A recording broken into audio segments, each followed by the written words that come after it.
जय हिंद दोस्तों, आशा करता हूँ आप सभी लोग बहुत ही अच्छे होंगे। तो दोस्तों आज जो है machinist second year trade theory के जो है इम्पोर्टेंट क्वेश्चन लेकर आया हूँ। अक्सर एग्ज़ाम में ऐसे ही क्वेश्चन पूछे जाते हैं, तो ये क्वेश्चन जो है रट लो। कल जो एग्ज़ाम में लगभग 70 से 80% आपको क्वेश्चन सेम यही दिखने वाले हैं। तो आइए दोस्तों स्टार्ट करते हैं क्वेश्चन नंबर 1। तो क्वेश्चन नंबर जो हमारा 1 है दोस्तों, कह रहा है कि कार्यक्रम के कारण टकराव से बचने का कौन सा तरीका। एक बार इंग्लिश में देखें, which is the method in evidence of collisions due to the program। ठीक है ना। तो कार्यक्रम के कारण टकराव से बचने का कौन सा तरीका है, यानी कि अगर आप कोई भी जो है वर्क कर रहे हैं यानी लेथ मशीन पे, तो उससे जो है हमें टकराव यानी अगर टूल टकराव हो रहा है हमारा, तो उससे हमें बचने का कौन सा तरीका है। ठीक है ना। तो यहाँ पर लिखा हुआ है पूर्ण चक्र अनुकरण, मोटर की गति कम करें, कम फीड दें। ठीक है। तो इसका आंसर जो सही हो जाएगा वो दोस्तों हो जाएगा आपका 1, फुल साइकिल जो है पूर्ण चक्र अनुकरण। ठीक है ना। क्वेश्चन नंबर जो हमारा 2 है दोस्तों, कह रहा है कि OEE इन मेंटेनेंस, यानी OE जो रख रखाव होता है ना, वो क्या होता है। ठीक है। तो यहाँ पर देख सकते हैं ये इतने सारे आपके क्वेश्चन दे रखे हैं, लेकिन इसका जो सही आंसर हो जाएगा वो हो जाएगा डी। ठीक है ना। प्रोडक्टिविटी, क्वालिटी, ठीक है ना, अवेलेबिलिटी, प्रोडक्टिविटी और क्वालिटी ये मेंटेन करना होता है हमें इंडस्ट्री में। ठीक है। और ये सभी जो है कंपनीज में जो है ये इम्पोर्टेंट होता है OE। ठीक है। क्वेश्चन नंबर जो हमारा 3 है दोस्तों, अडेंडम ऊंचाई निर्धारित करने के लिए गियर टूथ वर्नियर कैलिपर के किस भाग का उपयोग किया जाता है। ठीक है। अडेंडम जो ऊंचाई होती है उसको निर्धारण करने के लिए जो है जो उसके गियर टूथ वर्नियर होते हैं कैलिपर के, किस भाग का उपयोग किया जाता है। ठीक है। तो वो यहाँ पर आपको बताना है। तो इसका जो हमारा सही आंसर हो जाएगा दोस्तों वो हो जाएगा ए, ब्लेड के साथ ऊर्ध्वाधर स्लाइड। ठीक है ना। क्वेश्चन नंबर जो हमारा 4 है दोस्तों, कह रहा है कि जो आपको पिक्चर में दिखाया गया है, ये देखिए ये, और एक्स क्या है। ठीक है ना। तो एक्स आपको बताना है ये क्या है। ये देखिए यहाँ पर एक्स जो दिख रहा है ना, ये कितने डिग्री का जो है एंगल बना हुआ है वो आपको बताना। तो ये आपका डिग्री का होना 46 डिग्री के एंगल पे ये बना हुआ है। क्वेश्चन नंबर 5 है दोस्तों, अनुयायियों को कैम में कैसे वर्गीकृत किया जाता है। कैम का क्वेश्चन आ गया, तो इसका जो सही आंसर हो जाएगा शेप के आकार पे। ठीक है। क्वेश्चन नंबर जो हमारा 6 है, ऑटोमोटिव डिफरेंशियल गियर बॉक्स में किस प्रकार का गियर होता है। ठीक है। आपको बताना है कि ऑटोमोटिव जो डिफरेंशियल होती है उसमें गियर में किस प्रकार का गियर होता है। तो वो आपका होता है दोस्तों हाइपोइड गियर। ठीक है। क्वेश्चन नंबर जो हमारा 7 है, डेप्थ माइक्रोमीटर की सटीकता क्या है। डेप्थ माइक्रोमीटर की जो है एक्यूरेसी आखिर क्या होती है। ठीक है। 0.5 mm की होती है, 0.01 mm की होती है। इसका जो सही आंसर होता है 0.01 mm की इसकी एक्यूरेसी होती है, और इसको हम लीस्ट काउंट भी कहते हैं। क्वेश्चन नंबर जो हमारा 8 है, स्पाइरल के हेलिक्स कोण को निर्धारित करने के लिए किस सूत्र का प्रयोग किया जाता है। ठीक है। हेलिकल कोण को अगर निर्धारित करना हमें तो किस फॉर्मूला लगेगा। तो ये आपका फॉर्मूला लगता है ये वाला। ठीक है।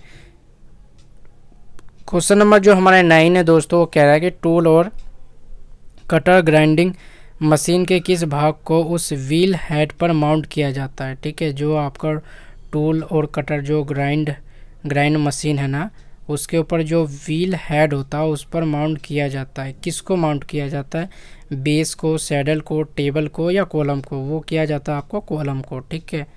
क्वेश्चन नंबर जो हमारा 10 है दोस्तों, कह रहा है कि ऊर्ध्वाधर मिलिंग का मतलब होता है वर्टिकल मिलिंग। ठीक है। इंग्लिश में देख लिया कीजिए आप अगर समझने। वर्टिकल मिलिंग का कौन सा हिस्सा जो नी को उठाने के लिए इस्तेमाल किया जाता है। ठीक है ना। नी को उठाने के लिए कौन सा जो हिस्सा है वो इस्तेमाल किया जाता है। तो vertical head, table head, elevating screw या फ्रंट ब्रेस। तो इसका सही आंसर हो जाएगा सी। ठीक है। सही आंसर क्या हो जाएगा सी, एलिवेटिंग स्क्रू। तो आपने उठाया भी होगा अगर आपके मशीन आपके कॉलेज में होगा तो। क्वेश्चन नंबर जो 11 है दोस्तों, कह रहा है कि फानुक CNC नियंत्रण प्रणाली पर आधारित जो है G28 का उद्देश्य क्या होता है। ठीक है ना। G28 का आखिर उद्देश्य होता क्या, ये आपको बताना है। ठीक है। तो टू रेफरेंस पॉइंट पर वापस आ गया, ठीक है ना। तो इसका जो सही आंसर हो जाएगा टूल रेफरेंस पॉइंट पर जो है वापस आ जाता है, तो G28 उसको लगाते हैं, ठीक है ना। तो ये जो आपके CNC मशीन से रिलेटेड जितने भी क्वेश्चन है ना वो काफ़ी इंपॉर्टेंट है और CNC मशीन के ही अक्सर क्वेश्चन पूछे जाते हैं, तो वो याद कर लें आप लोग। बोरिंग की कटिंग और प्रोफाइल मिलिंग के लिए किस मशीन का इस्तेमाल किया जा सकता है? लेथ मशीन, शेपिंग मशीन या वर्टिकल मिलिंग मशीन? तो ठीक है ना, तो इसका सही आंसर है वर्टिकल मिलिंग मशीन, क्योंकि लेथ मशीन पे तो बन ही नहीं सकता, शेपिंग मशीन पे भी नहीं, ठीक है। तो ये vertical milling machine. Question number जो 13 है दोस्तों, कह रहेगा टूल और कटर ग्राइंडर में जो त्रिज्या व्हील होती है उसकी टर्निंग अटैचमेंट का उपयोग क्या होती है, ठीक है, तो वो बतानी है। तो इसका जो सही आंसर जो हो जाएगा दोस्तों वो हो जाएगा आपका ए, ठीक है, 25 mm तक वांछित त्रिज्या के लिए व्हील रेस। क्वेश्चन नंबर जो हमारा 14 है वो कह रहा है कि मशीन टूल्स टेबल में टी स्लॉट बनाने के लिए किस प्रकार की मशीन का उपयोग किया जाता है, ठीक है ना। तो ये आपको पूछा गया, इसका सही आंसर है वर्टिकल मिलिंग मशीन का उपयोग करते हैं हम। 15 है CNC मशीन में टकराव क्या है, ठीक है। CNC जो मशीन है उसके अंदर टकराव जो हमारा होता है ना वो गतिमान भागों के बीच इंटरफेरेंस होता है, ठीक है। क्वेश्चन नंबर जो 16 है वो ATC क्या है? तो ATC जो है आपका है ऑटोमेटिक टूल चेंजर होता है, ठीक है ना। ये CNC से आपको काफ़ी क्वेश्चन पूछे जाने वाले हैं, ठीक है ना। 17 है दोस्तों, वो कह रहा है कि 42.0 और Z एक्सिस और 0.2 ये जो एक बार आप पढ़ेंगे ना तो इसका हमारा देखिए सही आंसर देखिए क्या हो जाएगा, सही आंसर हो जाएगा हमारा C, ठीक है।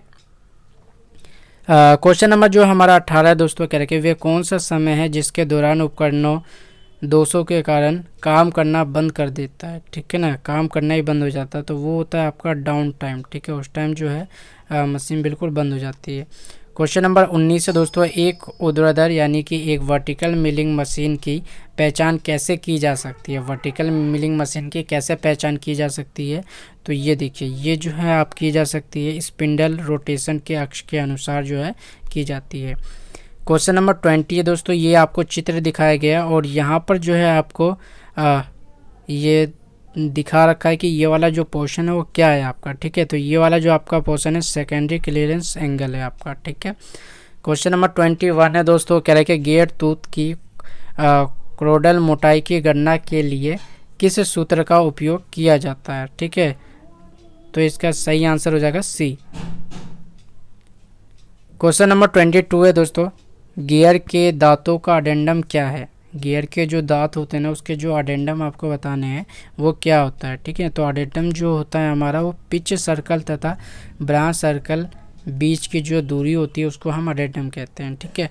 VMC में कौन सी अक्ष सबसे पहले होमिंग करती है, ठीक है। VMC जो हमारी मशीन है ना वर्टिकल मिलिंग मशीन, उसके अंदर जो हमारी होमिंग है, ठीक है ना, जो वो सबसे पहला जो अक्ष क्या करती है यानी मूव कौन सा करती है? तो वो होती है हमारी आपको Z एक्सिस को मूव करते हैं, ठीक है। अगर हम Z एक्सिस को मूव ना करें ना तो जो बाकी एक्सिस है वो जो है टकरा जाएगी और एक्सीडेंट हो जाएगी। इसीलिए जो जब भी हम जो रेफरेंस पॉइंट वगैरह भी अगर लेते हैं ना तो सबसे पहले हम Z एक्सिस को जो है करते हैं, अपनी रेफरेंस पॉइंट पर लेते हैं, ठीक है।